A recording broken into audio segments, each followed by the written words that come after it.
Hello, everyone. Okay.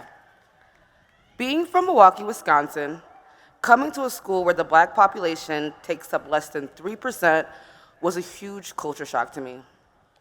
The idea of being surrounded by a diverse population of people to being the only black person standing in my classes had become a norm that many of my black peers and I shared. I spent my first year living here at what at the time had lost its reputation as shitty witty and took on pretty witty. The second floor, which housed the Multi-Learning Cultural Committee, had become my new home. Although it was cut short, I was blessed to have still been given the opportunity to meet several people that looked like me through my learning community and scholarship program, the People Program. Shout out People Program.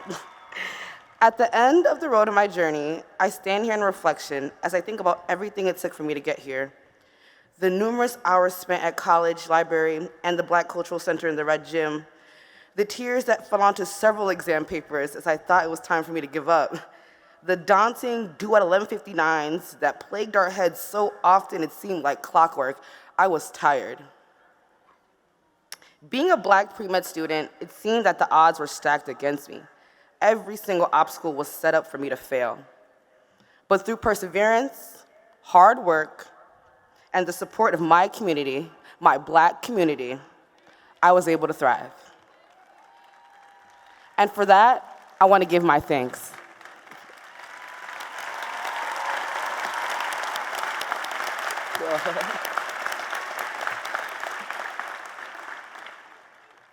I want to thank the students that, when I was a freshman, were upperclassmen and paved the way for my peers and I, that told us the honest and blatant truth about what this university had to offer us, the students that led the 1969 Black student strike on this campus.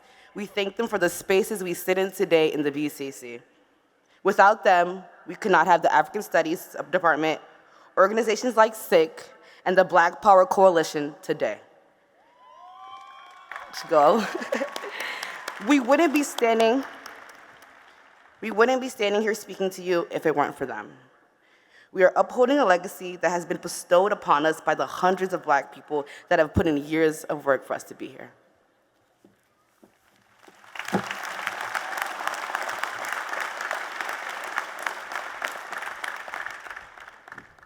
Moving to Madison, Wisconsin from Boston, Massachusetts seemed like a truly ridiculous idea to me when it was presented in March of 2019. Sometimes it still does feel like a truly ridiculous idea. But little did I know that it would lead to one of the best experiences of my life. And for that, I say thank you, First Wave, thank you, 12th Co, but most of all, thank you, Gia Euler-Plath. I spent my first year in the studio learning community when it was still located in the illustrious, state-of-the-art Celery Residence Hall. Besides some of my cohort members and I, you could count the amount of black students on our floor on one hand. In October of 2019, UW-Madison was at the center of controversy with the homecoming video, and I was truly reevaluating my decision to come here.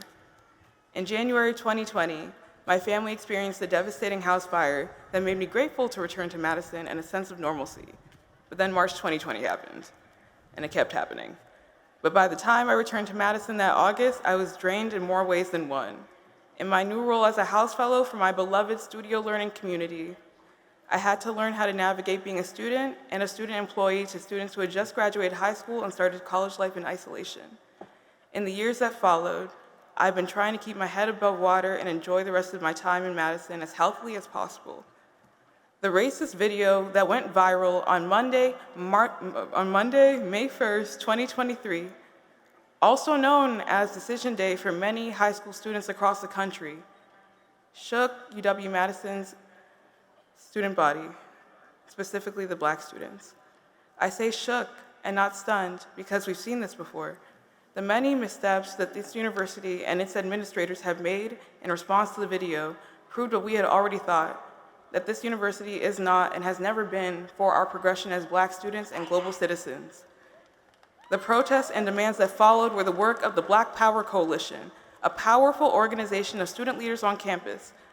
Witnessing their discussions, disagreements, and resolution to this campus was the epitome of a full circle moment for me as a student. Knowing that this university is in the good hands of trailblazers, headstrong, and humble black students. That means something to those students who made the choice to attend this university this upcoming fall. To the Black Power Coalition, your hard work is not in vain.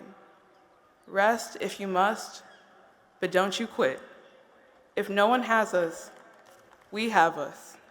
And if they don't see us, make them feel us.